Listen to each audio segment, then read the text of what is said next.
Hey there, I think we have discovered something very important and I want to share it with you, and so stand by. This is Hataka paint from Poland, and I have used it in the past and I've had some problems with it. Mostly that it does not level itself out when it's brushed. If you use the blue line, or if you use the red line, it dries glossy and translucent. These are major problems.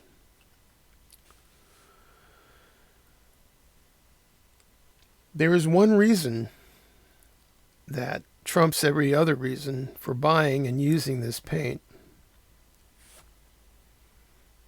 The colors are matched so that they're authentic military colors from World War II. It used to be that you could just buy polyscale. It was matched to the correct color, no problem. Just buy your polyscale and you got it. Those were those days before the dark times came. And now we have to deal with this. We have two different kinds of Hataka paint, both of which are matched to the authentic original color. And that is not common. As a matter of fact, right now, as far as I can tell, and there are new paints coming out all the time, and ICM just released some paint. But as far as I can tell right now, if you absolutely positively will not mix colors and you want to paint with a brush, your options are so limited that I kind of, at one point, I kind of thought maybe I should just tell you, you're out of luck. Because I don't want to waste your time, and I don't want to spend a lot of time pretending. I tend to want to get right to the point, right to the heart of the matter. That's pretty sad. I mean, you might be able to make this paint work, but it's a challenge.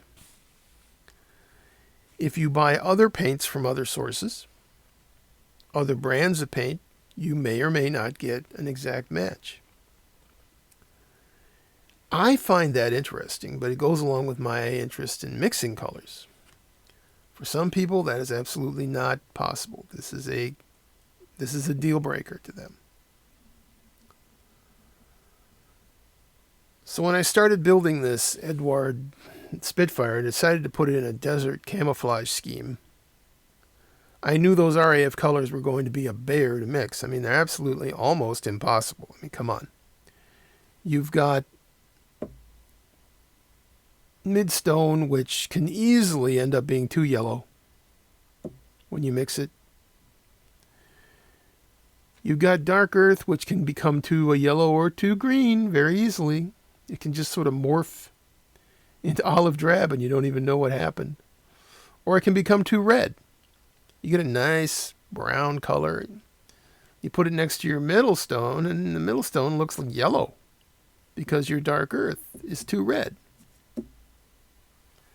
And then we've got everybody's favorite, azure blue. Forget it. I don't even want to talk about it. Trying to mix that is it's a nightmare. And then the fourth color in this set is this interior green. An interior green is kind of a challenge on its own. It's not like you can just mix it out of yellow and black. You got to put some white in there or something. I don't know. I don't know what the original source of that mixture was, but the RAF definitely did enjoy making colors that were, shall we say, challenging to model builders. There's actually two major problems with Hataka paint. Number one, it's hard to get in the USA. It's really hard to get. I got this on eBay, and that's about the only place I could find. If you want to mail order it from Poland, good luck on that. Maybe it'll work for you. Doesn't work for me. I tried ordering something from Poland. Didn't work. I never got what I ordered. and they kept my money.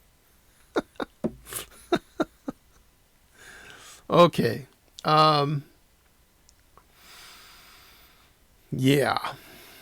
So this is hard to get, and it also has another problem. It has a bit of a problem with brush marks.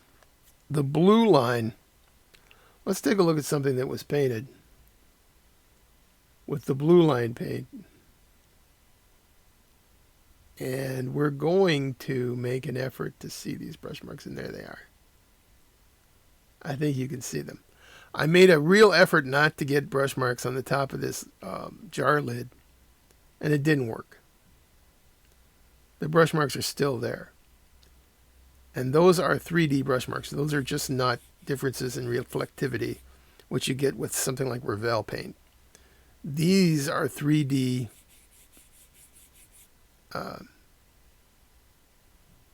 brush marks. Okay? So, yeah, the colors are right, but for painting with the brush, maybe it won't work. I don't know. To try to address this problem, because I originally started out with this set of German colors.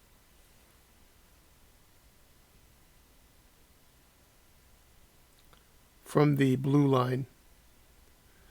German colors, which are, they're not that hard to mix, but it's a challenge. And I just wanted to try them out, and I did. And I found the brush mark problem to be very real, and also a problem with the RLM 71 dark green, which for reasons that I don't really entirely understand, kind of turned to concrete. Yeah, not good, not a good situation. So Hataka paint, I have mixed emotions about it. But the worst part of the whole thing was that just for brushing, it just didn't seem to want to work.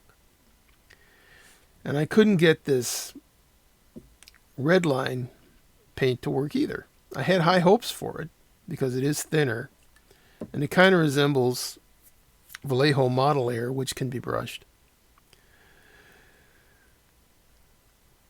So it was just a couple of nights ago, around 3 o'clock in the morning, when laying there half awake, and a thought popped into my head. Why not do the unthinkable? Why not take the red line paint out of this terrible plastic bottle, put it in a glass jar, and really stir it and see what happens. And once the thought came to me, I knew that was the answer. So I took this interior green, decanted it into this jar, and really stirred it. No amount of shaking could get this job done. And I finally got it to be where it belonged. And I applied it, and it worked. I was so amazed. It actually worked. I got a finish with it that wasn't half bad. Still kind of glossy, kind of translucent. It was a couple of days later when I got the box, little old package in the mail with the again, the Africa campaign colors, but this time the blue line. Now I have duplicates. I have a duplicate of all 4 of these colors: the Midstone, Azure Blue, Dark Earth, and Interior Green. I have them in the red line, and I have them in the blue line.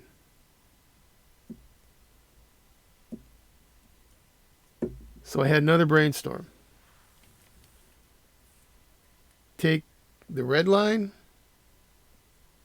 and the blue and mix them together. Cross the streams, Egon. And the result is pretty good.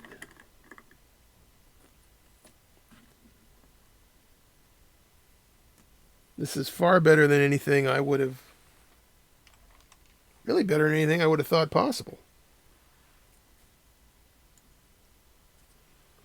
There's no thinner added to this. There's nothing except pure Hataka goodness in there.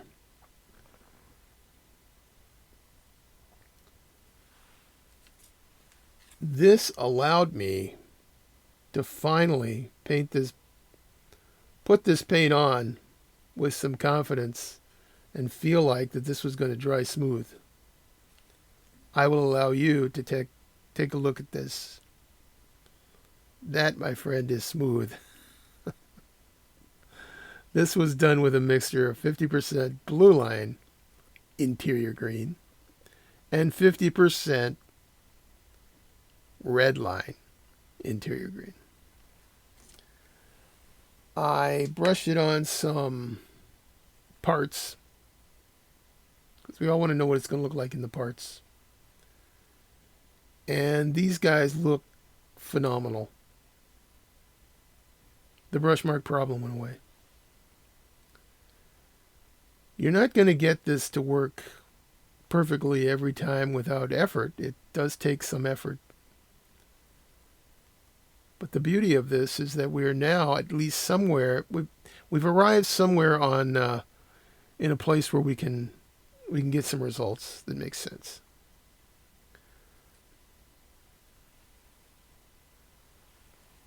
So I'm going to continue to press on with the Edward Spitfire, painting it with the hybrid Hataka paints that have been mixed.